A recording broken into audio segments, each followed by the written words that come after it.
Hello po, teachers. Welcome sa another let review session po natin.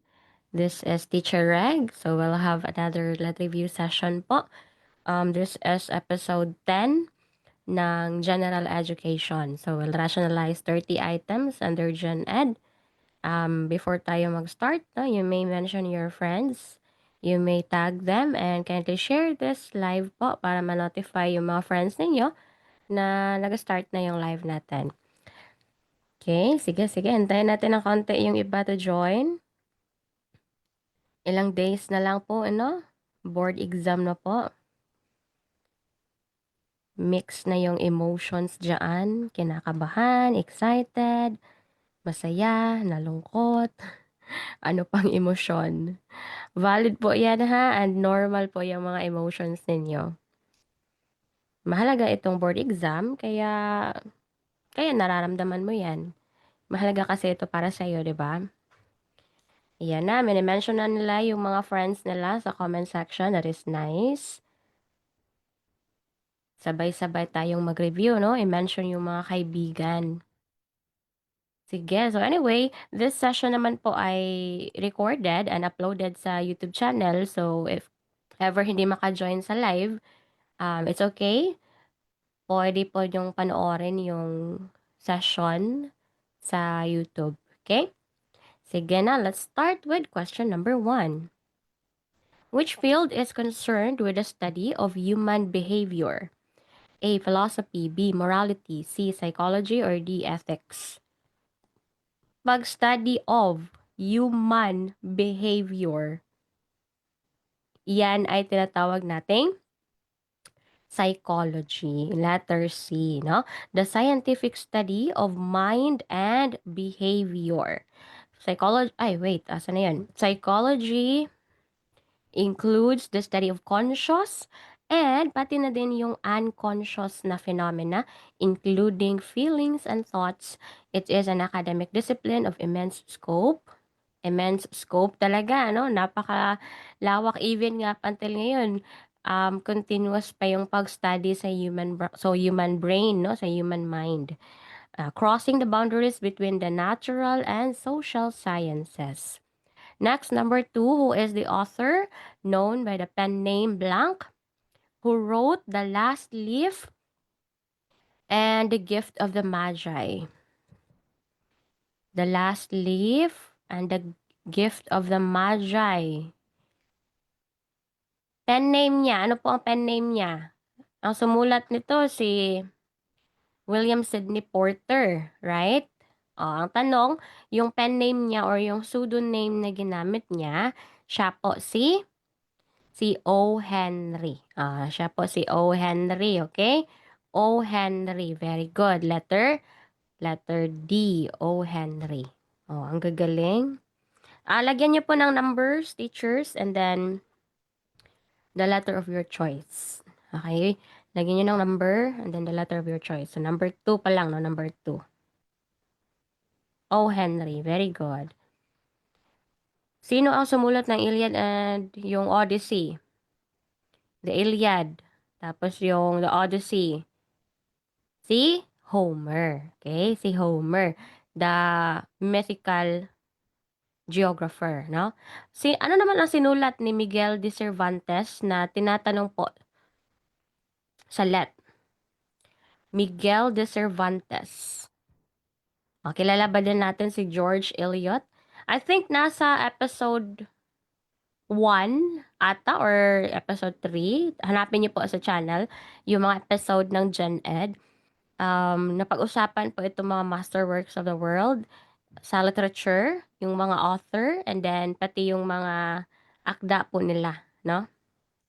Very good, ang galing, no? Miguel de Cervantes pag Don Quixote. Okay, pag Don Quixote, si Cervantes ang isagot natin. George Eliot, ano yung tunay niya na pangalan? Si Mary Ann Evans. Okay, so George Eliot yung pen name na ginamit niya. So, babae po siya, no? Mary Ann Evans. Si Mary Ann Evans, si George Eliot. Next, number 3. Mahatma Gandhi, icon of nonviolence, said, "There go my people. I must hasten to follow them, for I am their leader." The quotation refers to to leadership by. Sa India, symbol of icon no, of non-violence, si Mahatma Gandhi. Sabi niya, no, "There go my people. I must hasten to follow them for I am their leader." The quotation refers to leadership by. Follow them, ibig sabihin, leadership by example. Para paniwalaan ka ng mga miyembro mo, dapat ikaw, you practice what you preach, no? So, sabi dito, non-violence is the greatest force at the disposal of humankind, sabi ni Mahatma Gandhi. Leadership by example, non-violence. Number 4, what is the amount due on 10,000 pesos after adding an annual interest of 12% for 5 years? O, amount due na. Simple interest plus the principal amount na siya, no? Yung amount is 10,000, the principal amount. Tapos merong interest rate na 12%, that is equivalent to 0.12, no, in decimal. And times mo sa 5 years, you have your time. So, annual man. So, no need na, no, for conversion. Hindi naman to naka-months, no, years ang nakalagay. So, automatic times 5 na yan siya. Times 10,000. Ilan yan? That's wait, hindi pa 16,000. 16,000. The interest plus the principal, interest equals the principal amount plus times the rate times the time.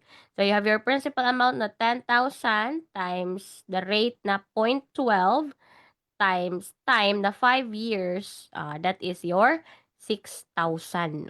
Times mo itong lahat, you will get 6,000. So, this is the interest, 6,000 plus the principal amount na 10,000. So, that is your 10,000 plus 6,000, that is 16,000. So, basically, multiply mo lang silang lahat, na. Multiply mo lang 10,000 times 0.12 times 5. You'll get your 6,000. That's the interest. Okay? But then the ask is, what is the amount due? So, syempre, isasali mo yung principal amount, which is 10,000. So, ganun lang siya. Next, number 5, ang pag-ibig ay hindi bulag. Love is not blind daw po. Agree ba kayo dito? Anong uri ng pangalan ayon sa konsepto ang salitang pag-ibig? Anong type or kind of noun ang pag-ibig?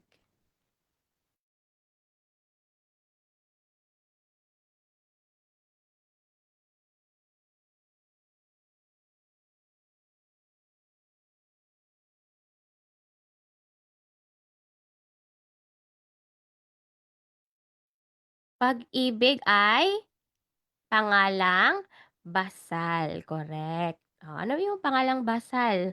That's abstract or di konkreto.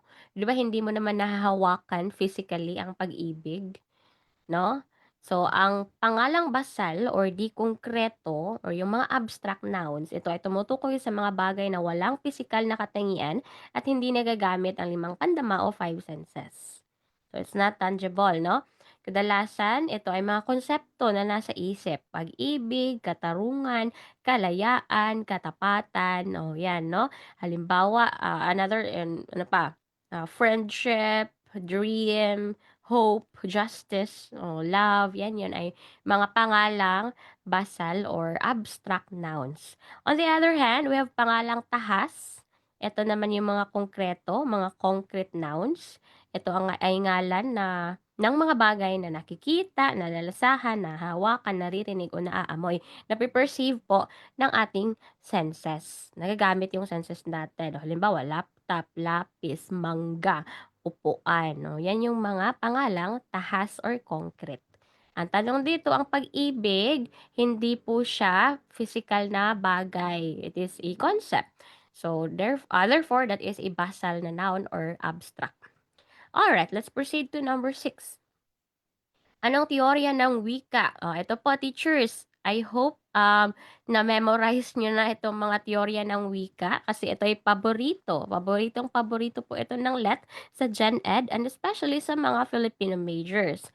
Teorya ng wika na nagsasabing ang wika ay nailikha bunga ng mga tunog na nalilikha ng mga hayop gaya ng ngihaw para sa pusa. Ngihaw pala ang sound ng pusa. Ngihaw, kwak-kwak para sa pato, moo para sa baka. Ayan. Anong teorya ng wika 'to? This is, of course, bawaw. Kasi galing sa kalikasan, 'no, tunog sa kalikasan. Now, ito yung mga teorya ng wika commonly asked. We have bawaw, panggagaya ng mga tunog ng kalikasan, 'no, gaya ng tunog ng mga hayop na nasa kalikasan. 'Di ba bawaw sounds like the sound of the dog, bawaw, aw, aw. So, nasa paligid naman ang hayop, 'no, ang aso. O kaya tunog ng kalikasan, ma-associate natin sa bawaw.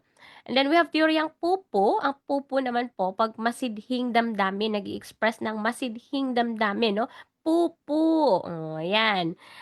Teoryang Yoheho, puwersang pisikal. 'Pag Yoheho, puwersang pisikal. We also have Tararabumdiay, that's yung mga ritual 'no, yung mga ritual dati, usong-uso ang mga ritual-ritual, Tararabumdiay po iyan. We also have teoryang Tata, kumpas o galaw ng kamay ng tao, teoryang Tata.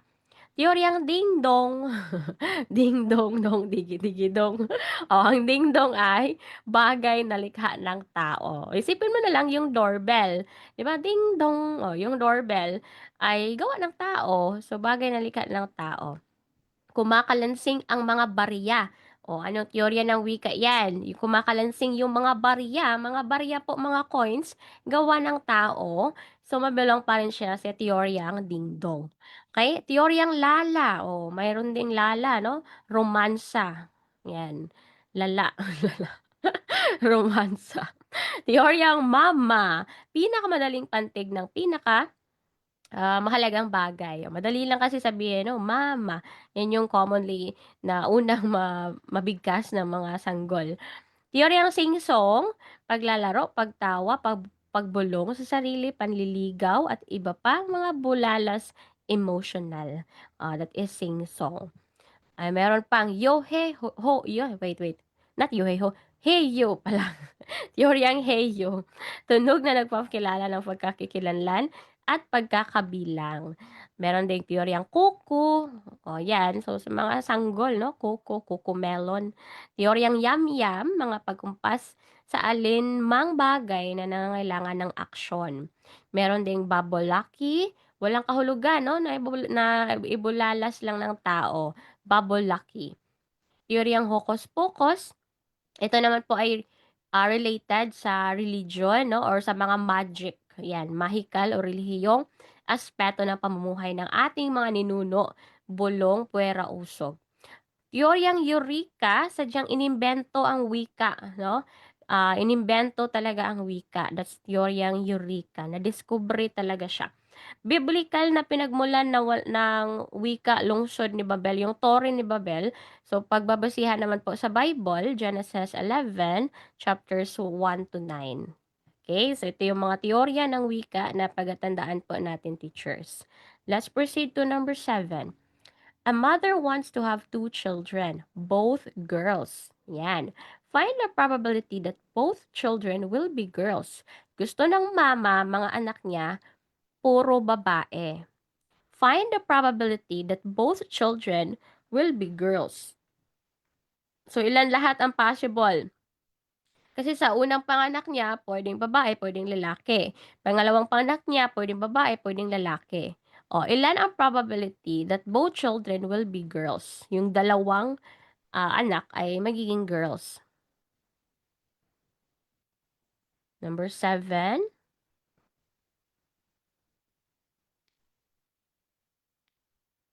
This is 1/4. Wala pong nakatama. Sana mga sagot ninyo ayan, may isa pala, may isang nakakuha ng tamang sagot. Hindi po siya 1/2. Kasi 'di ba sa unang panganak, may two possibilities, pwede babae, pwede lalaki. So, 1/2 'yun sa una. Tapos sa pangalawa niyang panganak naman, puwedeng babae, puwedeng lalaki. So, 1/2 pa rin yung probability of getting a girl. To solve the probability that both will be girls, i-multiply mo lang yung probabilities niya. So, sa unang panganak, 1/2 or 50% ay puwedeng babae yung anak niya. Sa pangalawang panganak niya, puwedeng babae, puwedeng lalaki, so 1/2 pa rin. And then i-multiply mo 'yan and that is your 1/4. So, merong 1/4 or 25% chance na both anak niya ay babae. So, hindi lang po 1/2 ha, hindi po 1/2. O sabi ni teacher, "O wag na lang siya mag-anak Ma'am Reg." O wag na lang mag-anak. Mahal na ang mga bilihin ngayon sa ekonomiyang ito, mag-aanak pa ba tayo? Sige. Number 8, a bag contains 5 red balls, 3 blue balls, and 2 yellow balls. One ball is selected at random. What is the probability of selecting a blue ball? Ayan, yung bag, merong 5 red balls, 3 na blue, and 2 yellow. Randomly, magkuha ka ng bola. What is the probability of selecting a blue? Ilan ang blue? 3 lang, no? So, i-add mo to lahat. 5 plus 3 plus 2. Ay, wala pala nalagay dito ang solution. Ayan, may sagot na tuloy. So, 5 plus 3, that is 8, plus 2, that is 10. So, merong 10 balls sa loob ng bag. O, ilan ang blue balls? Kasi blue lang yung i-select mo, no? Ang hinahanap natin na probability, merong 3. 3/10. 3 balls over 10 balls lahat. So, you have a probability of getting 3/10, no? Ito yung probability natin, 3/10. Hindi mo naman yan ma-simplify, di ba? So, yan ang isagot natin, 3/10. Okay, let's proceed to number 9. Ang dalit o himno ay inaawit bilang mga awiting bayan natin, dalit, himno. Ano po yan? Awit sa paglalaya, awit sa pag-ibig, awit sa pagsamba, or awit sa pagtatanim?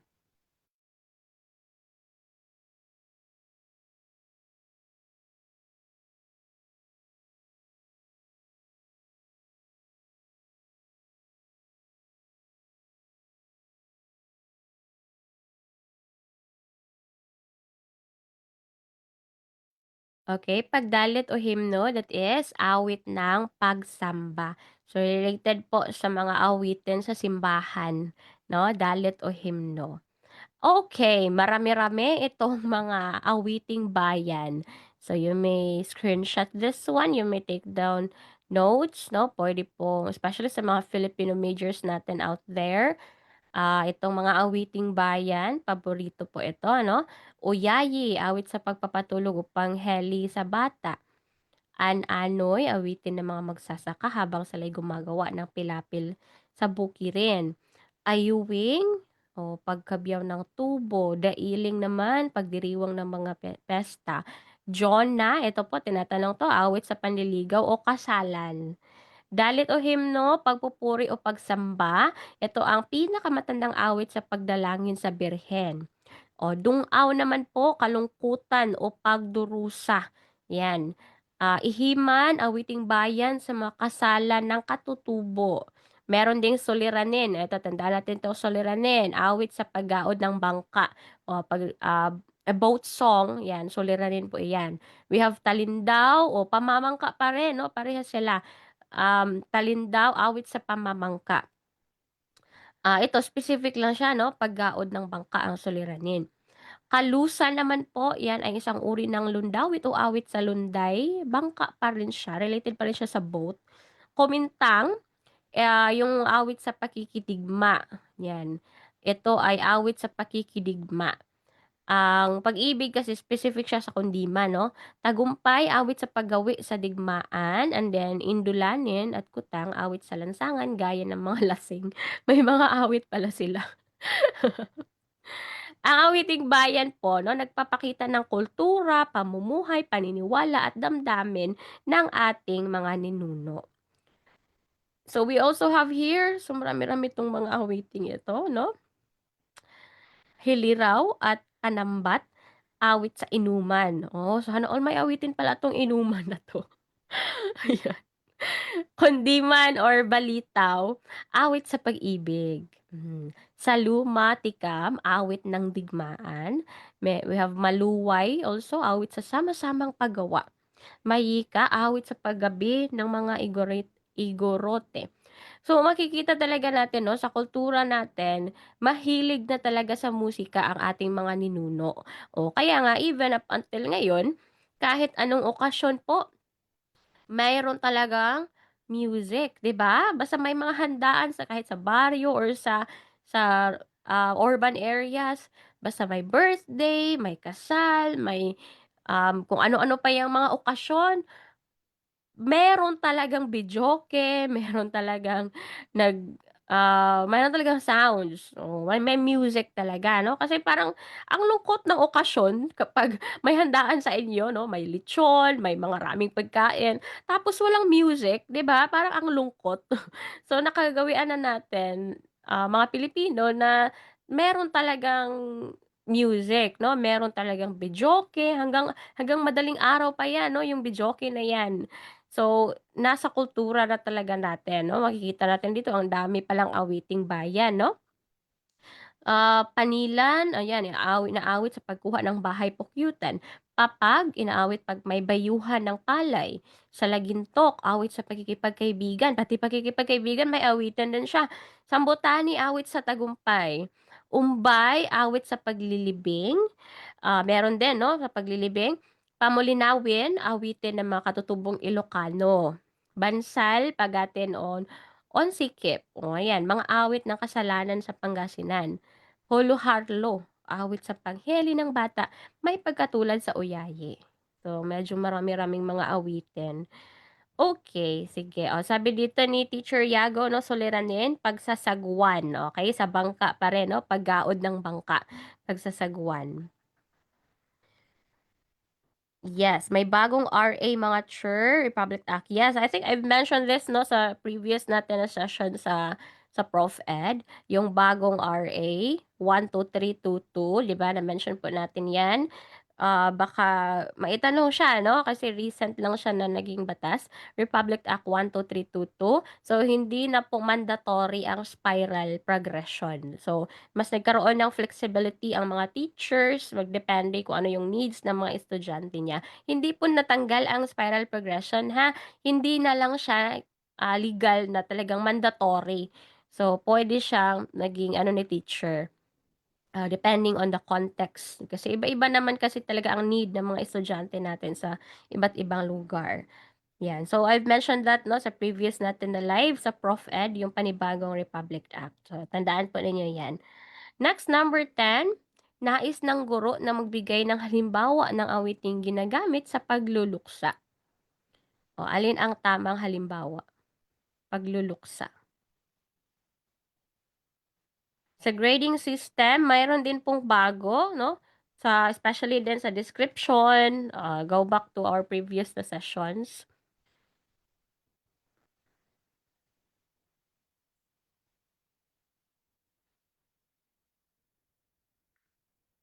Number 10, ano ito? This is letter A, ayan, dungaw 'no, pagluluksa, ginagamit sa pagluluksa. It was mentioned kanina sa mga awiting bayan. Next, what is the power of the state to take away property for public use with just compensation? Anong inherent power of the state ito? To take away property for public use, 'no? Yung mga private property gagawing public for public use, that is known as eminent domain or expropriation. So, we have three here. Actually, marami pa din, no? But mainly, itong tatlo lang ang paulit-ulit na tinatanong. So, we have police power, that is the power of the state to enact laws to regulate and restrict individuals' liberties and property rights for the promotion of public health. Okay, pag police power, pag for the common good, no, for the general welfare ng publiko, including the health, safety, morals, and general welfare. For example, the state can impose regulations on businesses to ensure they don't pollute the environment or require vaccinations no, to protect the public health. Especially noong panahon ng COVID pandemic, so nire-require ang bakuna to protect public health. Issue ngayon, no, itong sa pollution sa environment. Ano na ang ginagawa ng ating government, especially with the recent balita on the establishment of a data center, no? So, medyo ano siya, controversial talaga siya and kailangan siya pag-usapan. Kasi tayo din ang kawawa, no? Kasi ang environment natin ang mapapahamak. And then, tayo, ang consequence, sino ba naman ang naninirahan? Di ba tayo lang din? So, tayo din ang mapapahamak. Eminent domain. Ito yung sagot natin. This is the power of the state to take private property for public use, even if the owner doesn't want to sell it, as long as just compensation is paid to the owner. The common example nito, yung road widening. No, gagamiting daanan. A common example is the state taking land for a highway or public park, gawing public park. And then, pangatlo, yung taxation. This is the power of the state to levy taxes, yung charge or burden, no, for sa infrastructure, sa healthcare, for public services, no, ayan. Yung mga tax natin, we have different taxes, no, income tax, yung value added tax, yung sa mga, 'di ba, yung sa mga premiums natin, yung sa salary, no, automatic na 'yan, may kaltas na 'yan, so tax na 'yan. So, ang daming tax talaga. May toll fee pa, no? May tax sa mga business, may tax sa kung saang tax, no? Ang daming tax. Malaki nga yung VAT natin, which is 12%. 12% ang VAT. Okay, next, number 12. Dengue is an infectious disease transmitted by a carrier. This carrier is classified under phylum Arthropoda and class blank. Infectious disease transmitted by a carrier or a vector. Ayan, same yan, no? Carrier or vector. And the vector is the mosquito, 'di ba? So, the carrier ay classified siya under phylum Arthropoda. So, the mosquito belongs sa phylum Arthropoda. Ang pinakamarami in terms of diversity, no? Sa species, ang phylum Arthropoda. Mga insekto, mga spiders, yan, dyan pa rin sila na-belong. Yung mga millipedes, mga centipedes. So, ang dami nila. So, ang tanong dito, phylum Arthropoda and class, o anong class ba na belong ang mosquito? That's class Insecta. Kasi ang mosquito ay isak insect. Okay, next, number 13. The celebrated play of William Shakespeare about two ill-starred lovers from warring families.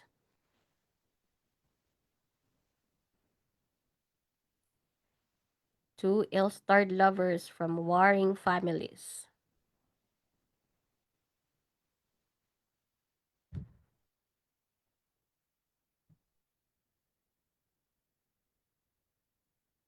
Ayan, no, of course, that's the Romeo and Juliet. Two families. The Montagues, tama ba yung pag-pronounce ko, teachers? And yung Capulets. Ayan. So, Romeo and Juliet ni William Shakespeare. No, William Shakespeare, the Bard of Avon, the greatest sonnet writer, the greatest sonnet writer. Greatest English writer. Ayan.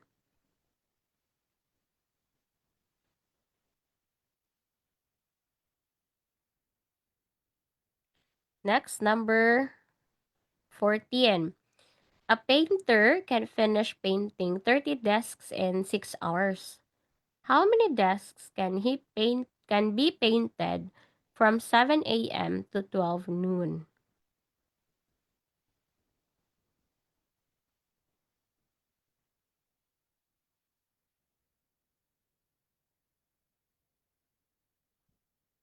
Sige, kindly solve po.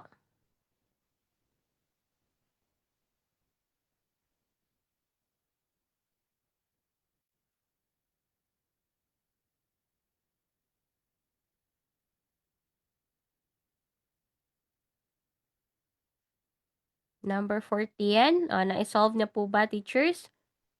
Kaya niya mag-paint 30 discs in 6 hours. Ayan. 30 na desks in 6 hours. How many desks can be painted from 7 a.m. to 12? This is simply ratio and proportion, 'di ba? 7 a.m. to 12 noon. Ilang oras ba 'yan? So, lagay natin dito, 30 is to 6, no? Kasi you have the number of desks plus the is 2 hours. So, dapat dito, desk is 2 hours din. Ito yung hinahanap natin. Question mark. O, ilang oras ba yan? 7 to 12. 7, 8, 9, 10, 11, 12. O, 5 hours. O, ilan ang kaya niyang i-paint in 5 hours? So, ang gagawin mo,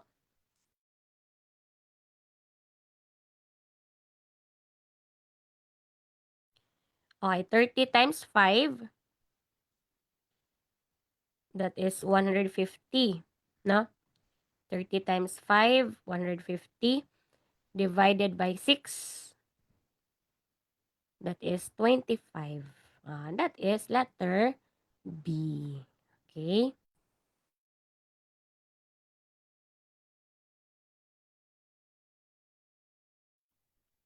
Bakit letter A ang sagot ninyo, teachers? Di ba tama naman po? Bakit letter A? Halos lahat letter A. Halos lahat letter A. Hala. Paano naging letter A? Ano po ang ginamit nyo na solution? 150 divided by 6, that is 25. So, in 5 hours, 25 lang ang kaya niyang i-paint na kumpleto na desk. O, yan, may letter B na, may letter B. O, magaya-gaya kasi, wag po kayo magaya-gaya sa mga unang sumagot. Yun din ang isagot ng iba. Yung unang mag-comment, i-follow-follow lang nila. Pag math, gano'n, no? I-copy-copy lang nila pag math. So, isolve po ninyo. Ayan, ha? So, 7 a.m. to 12. That is 5 hours. So, kapag 6 hours, 30 desks ang kaya niyang i-paint. Pero pag 5 hours, 25 desks ang kaya niyang i-paint. Okay?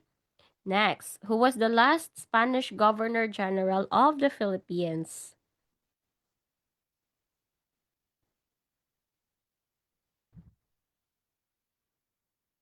Last Spanish Governor General, that is Diego de los Reyes, of course, no? Ang last, Diego de las Reyes. Diego de los Reyes, de las Reyes. Pag may last, syempre may first. Sino po ang first? First, I see Miguel Lopez de Legazpi. Miguel Low First de Legazpi. Isipin mo na lang, palitan mo tong Lopez ng Low First. Miguel Low First de Legazpi, ang first. Ang last, Diego de Last Reyes. O, yan. Sino naman po yung associated with the tobacco monopoly?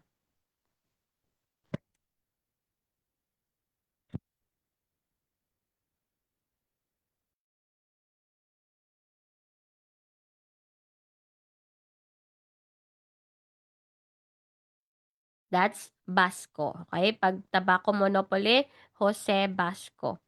Issued the 1849 decree that systematized the use of surnames among Filipinos, yung paggamit ng Spanish surnames.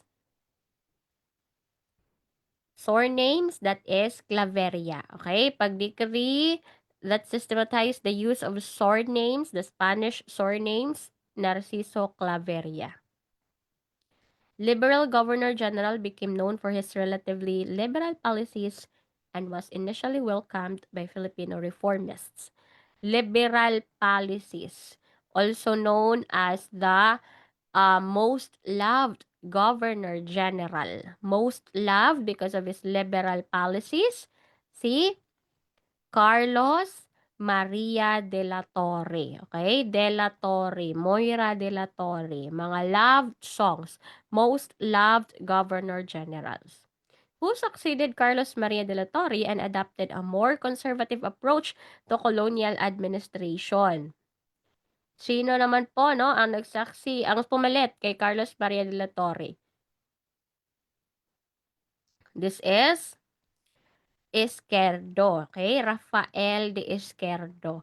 Pag-related po sa Gumborza, sa Cavite Mutiny of 1872, execution of Gumborza, tatlong paring martir, Gomez, Burgos, and Zamora. That's Izquierdo pa rin. Rafael de Izquierdo pa rin. Jose Rizal was executed on December 30, 1896. Remember the date, okay? December 30 ang year. Tandaan ang year ha. Oftentimes kasi yung iba masasabi nila 1986. Naku, hindi po. It's a wrong. Hindi po 1986. 1896 ha. Wag baliktarin. 18 po. Kasi kung pag 1986, edi bago lang yan. Eh, matagal na yun, no? 1896. And yung execution, yung death warrant, it was signed by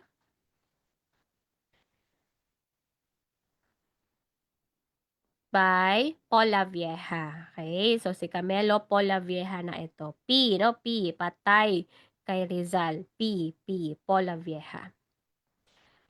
Which Governor General negotiated with Emilio Aguinaldo in connection with the Pact of Biak na Bato? So, kapag related sa Biak na Bato, teachers, ano po ang sagot? Si Primo de Rivera. Pag sa Biak na Bato, Primo de Rivera.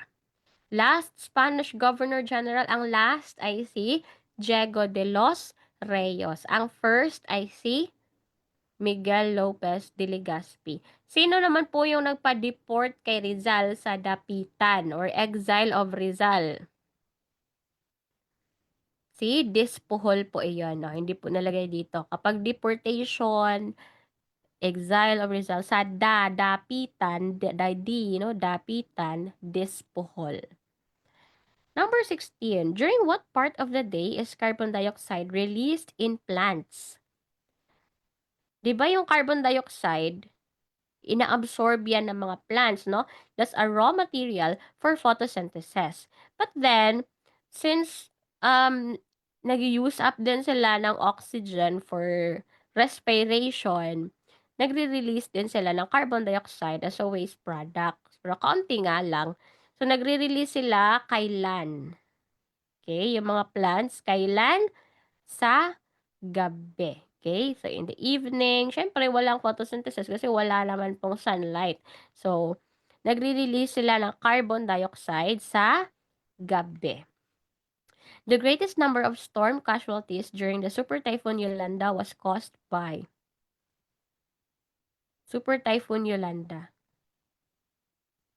Way back 2013, right? No, 2013. Ang lala, no, ng sitwasyon nun. I remember that time. Ito yung malakas na bagyo na na-encounter ko so far. Batang-bata pa ako no, Typhoon Yolanda. The greatest number of storm casualties during the Super Typhoon Yolanda was caused by storm surge. Storm surge, ano yung storm surge? Flood or of ocean or sea water that accompanies the typhoon. It is considered as the most devastating feature of a typhoon that strikes a coastal area. Storm surge po. Oh, hindi pala nalagay dito no kaibahan nila. Anyway, so storm surge, that's yung dala no ng typhoon na ocean water or the sea water. Tapos it strikes a coastal area. So that is storm surge. So yan yung cause ng greatest number of casualties during the Typhoon Yolanda. Number 18, after hearing the campaign commercial, a voter remarked, "I am used to the same tales." This means,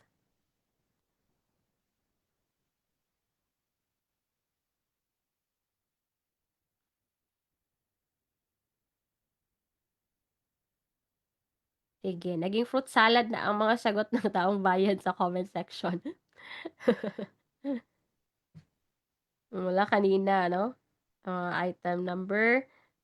Iba-iba pala mga sagot ninyo. Nagkakagulo na. Iba-iba na. Nagkanya-kanya na daw, sabi ni teacher.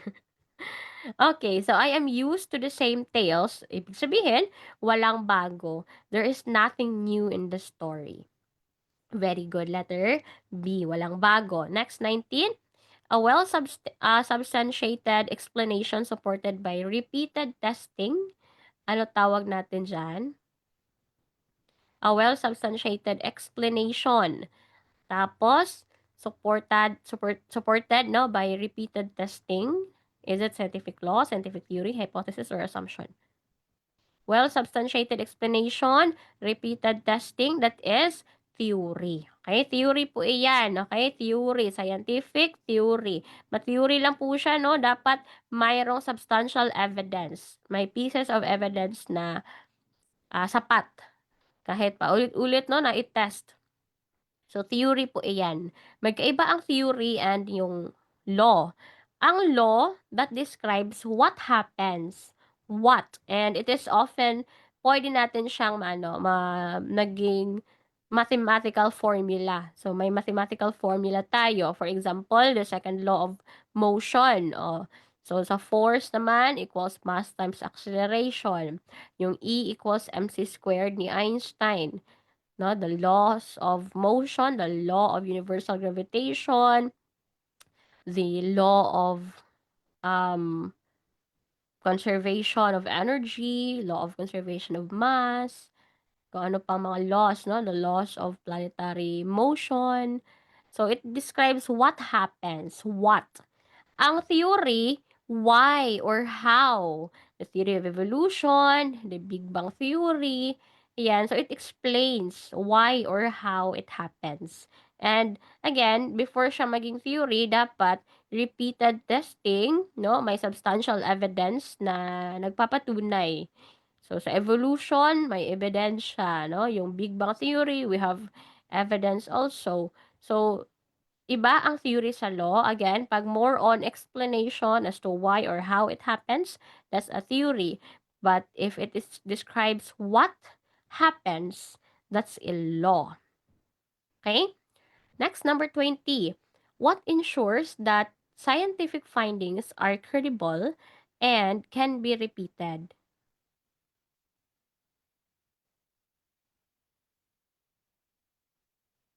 What ensures that scientific findings are credible and can be repeated?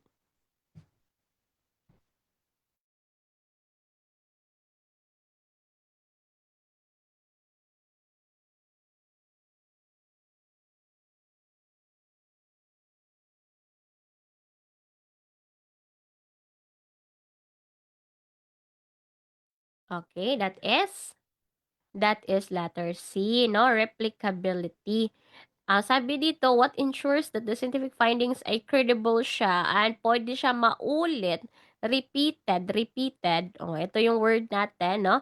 Replicability. So, pwedeng yung iba ay ano din sila, no? Mag-experiment din sila, no? The same process, same methods, standard procedure, and then they will get the same result. Ayan. So, that is replicability. Credible. Credible, legit kumbaga. Ayan, okay? So, this is letter C. Wala pong ang sagot ng letter A. Bakit? Mali ang letter A. So, mga sumagot ng letter A. Ang guessing, secrecy, also, yung mga words na yan, no? Secrecy, guessing, hindi po siya natin ma-associate talaga sa scientific na mga terms. Okay, personal, mas lalong hindi po personal na intuition. Hindi mo yan opinion or belief or haka-haka mo lang. Next, 21, what distinguishes a scientific law from a scientific theory?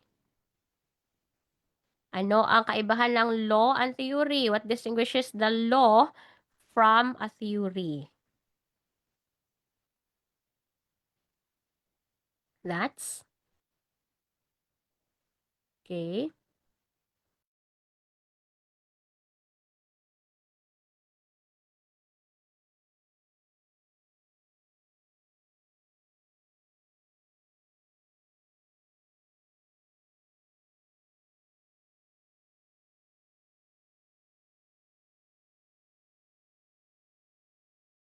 21, this is letter D. Nakalagay na, no? A law describes a phenomenon, na theory explains them. It explains as to how or why. So pag law, it describes the phenomena by stating what happens or what, no, by making a formula, mathematical equation. So it describes what happens. Ang theory naman, nag-i-explain siya kung bakit nangyayari. So again, ang theory explains why, ang law tells the what. Next, the depravity of the criminal's behavior shocked us all. The capitalized word means depravity. This is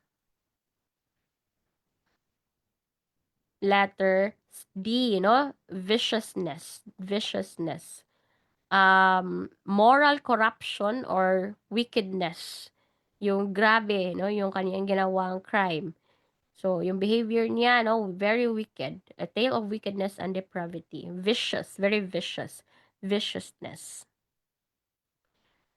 Ng viciousness naman, cruelty or violence. Deliberate cruelty or violence. She was visibly shocked by the viciousness of the attack. Aggressive or angry ang behavior. Next, 23, the candidate from the Philippines showed admirable composure in front of the huge Miss Universe audience. Her blank impressed the judges.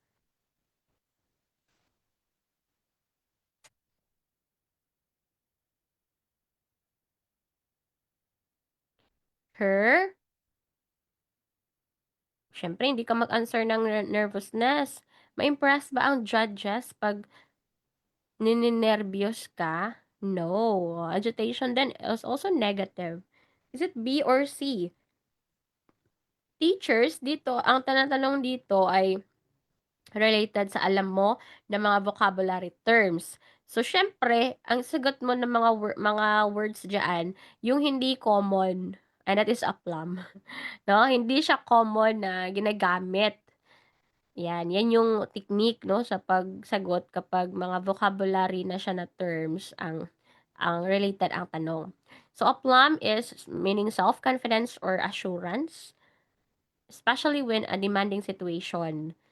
Self-confidence, assurance, that is a plum. Next, 24, which revolutionary leader earned the title Brains of the Revolution for providing political guidance and drafting key government policies during the Philippine Revolution? Utak ng Revolusyon, Apolinario Mabini. Walang iba, si Sublime Paralytic, the brains of the revolution. Chief advisor ni Emilio Aguinaldo. Apolinario Mabini. Pag specific lang po sa Katipunan, utak ng Katipunan, we will answer Emilio Jacinto. Pero kapag sa himagsikan na or sa revolution, that's Mabini. Okay. The greatest number, oh wait, nabalik ito. Nabalik po siya. O, so alangan naman, magmali pa kayo dito. Sige, ano po sagot?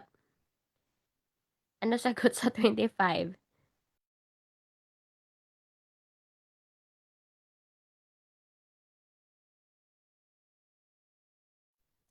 Of course, that's storm surge. Ayan.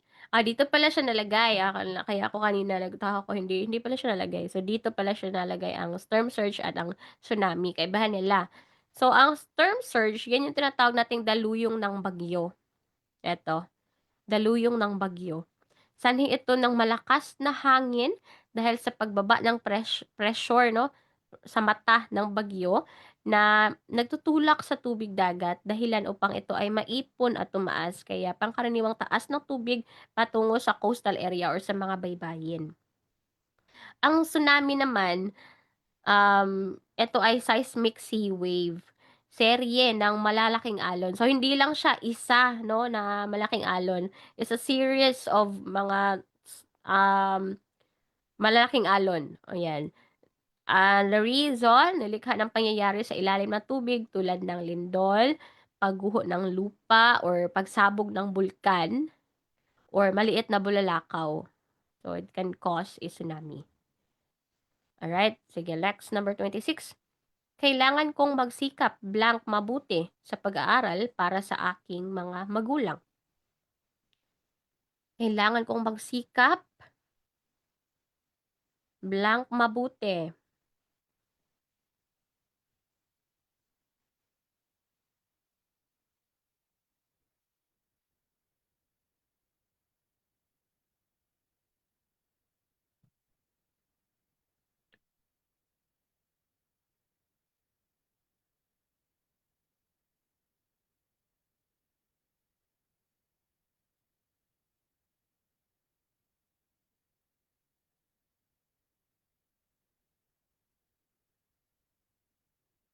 This is letter okay, ang mga sagot ninyo may A, may C.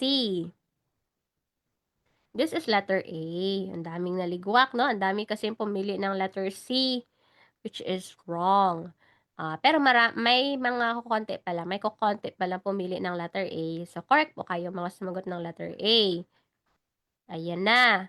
So, I remember itong nang at nang na ito nagkagulo yung taong bayan dati sa previous natin na mga live sessions. Nang at nang. Nang mabuti na letter A ang tamang sagot. Ginagamit sa pagitan ng isang pang-uri at pandiwa. Gamit din ang nang kung nagpapakita ito kung paano ginawa or gagawin ang kilos ng pandiwa. O additional na information, wastong gamit ng nang na N-A-N-G.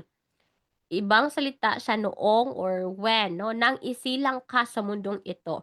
O noong isinilang ka sa mundong ito, 'di ba? Pwede mo siyang pamalit sa noong. Wala na raw pagkain nang dumating ako sa handaan. O noong dumating ako sa handaan, 'di ba? Pwede. Ibang salita sa para at upang. Maligo kang maigi nang bumango-bango ka naman, o upang or para bumango ka naman. Halina tumaya sa loto nang yumaman tayo, upang yumaman tayo or para yumaman tayo. So, puwede siyang pamalit 'no, para mas sa na naman ito 'no, sa na 'to. Um, para masarap bigkasin ang na, 'yan. Puwede na pumasok. O instead of puwede nang pumasok. Ang mamatay na dahil sa'yo or ang mamatay ng dahil sa'yo. Tapos kapag katabi ng salitang maaga or early, uuwi ako ng maaga bukas. Dumating ka ng maaga bukas. Yung nang naman po na NG, kapag sinasagot ang tanong na kailan, umuwi ng maaga. O, kailan umuwi si Ben? So, sinasagot ang tanong na kailan. Yung kanina kapag katabi siya, hindi naman po about sa sinasagot ang tanong, 'no? Dito may tanong siya, sagot siya sa tanong, 'no? Yung kailan, umuwi ng maaga, umuwi ng tanghali, 'yan. Kapag tungkol sa oras o petsa naman, ng umaga, 7 AM, gumising ng umaga, 7 AM sa ikalima ng Disyembre, darating ako ng bukas ng umaga. Kapag ubod ng puno ng saksakan ng ubod ng ganda, ang bulaklak 'no, puno puno ng kasamaan si Selena, 'yan, saksakan ng gwapo si Coco. So, that is nang na NG, 'di ba? So, kanina kailangan kong magsikap ng ginamit siya 'no, sa pagitan ng isang pang-uuri and yung pandiwa. So, in between sa pang-uri at pandiwa, that is noun na N-A-N-G. O halimbawa ito, umulan ng malakas. O, nag-describe pa rin siya 'no, between umulan and then malakas, ng malakas. So nag-describe siya kung gaano kalakas ang ulan. I mean nagsasabi siya kung gaano kalakas ang ulan. Ang umulan ng malakas na NG, ibig sabihin yung word 'no, na malakas ang umulan. So, 'yan yung kanang ano, example nito, common na example, yung pag-ulan. Umulan ng malakas versus umulan ng malakas. Okay. So, hindi tayo gagamit ng umulan ng malakas na NG kasi ibig sabihin yan ganito, mga words na malakas ang umulan. Okay, next, number 27, what is the main organ for respiration?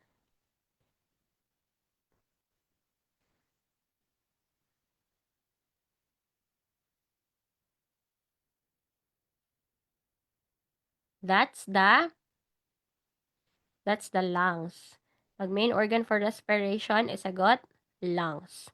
The ages of the dance workshop participants are 7, 8, 5, 9, 12, or 13, 14, 17, 15, 16. What is the median?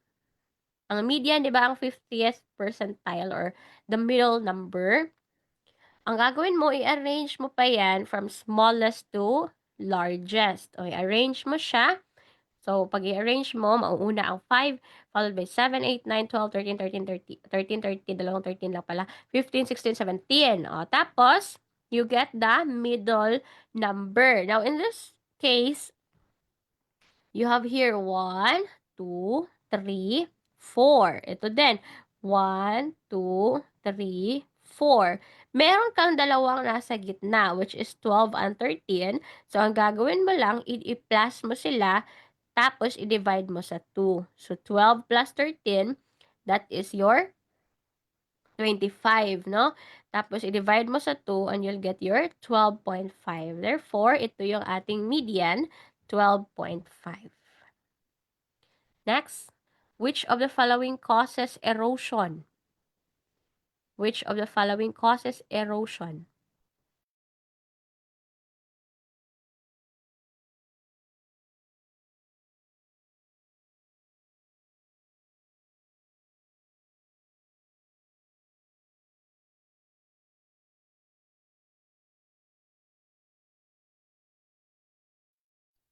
Erosion. Pag erosion, no, movement na siya ng mga sediments na carried na siya sa ibang lugar. That is letter A. Dahil sa tubig and sa hangin, mga agents, no, ng erosion. Like this one, water. Okay, ano ba ang kaibahan ng mga terms na ito? So, we have weathering, erosion, and deposition. Tandaan natin, kapag yung bato, yung rock, na break down into smaller pieces na tinatawag nating sediment, yan ay weathering. Pag na-break down, weathering. Now, pag erosion na-move na siya. So, what I've mentioned kanina, yung mga sediments, yung mga maliliit na bato, na-transfer na siya from one place to another. And that happens through this erosion ng mga agents. So, we have water, wind, yung ice. Yan yung mga agents sa erosion. Deposition naman po, o drops, no? The drops. Yung mga sediments, yung o mga broken down na rocks, na-drop na sila, no, sa isang lugar. Ang halimbawa nito yung mga sand dunes.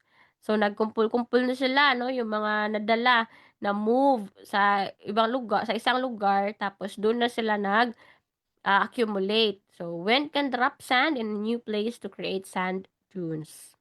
That's deposition. Kumbaga, nag-deposit na doon sa specific lugar na yon yung mga maliliit na mga bato-bato. Number 30. The man was pulling the horses blank.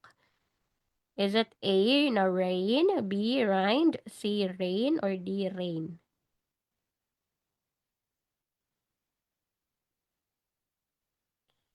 Horses, o kapag nasa kabayo, yan ay tinatawag nating letter D na rain. Okay, rain ng horse.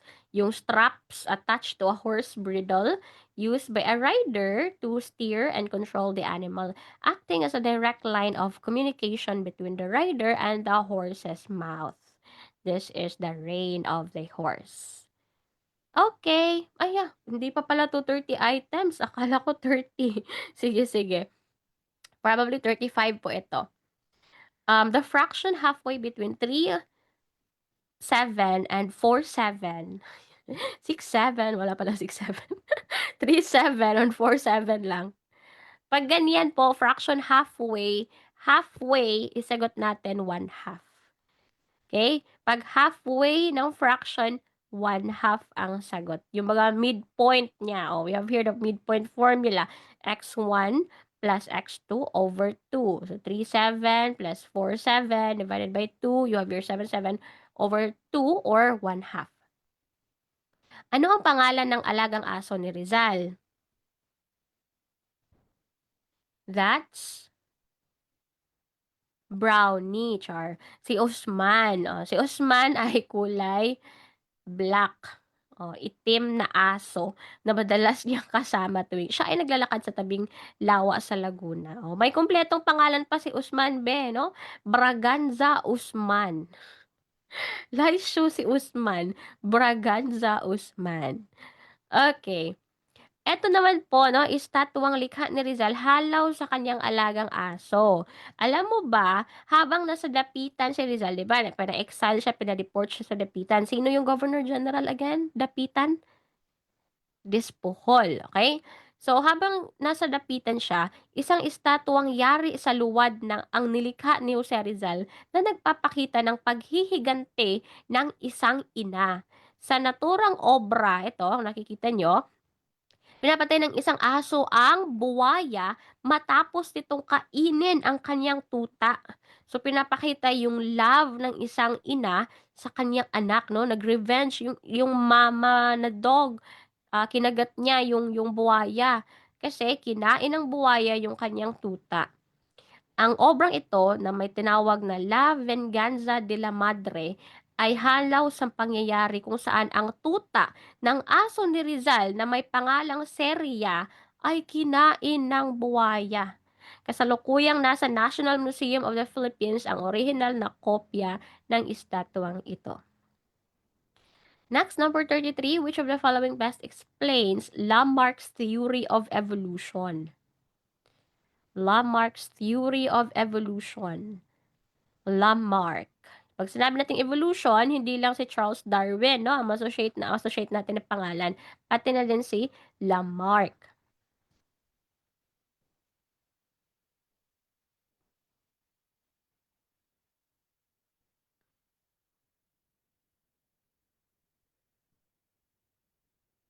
Thirty-three.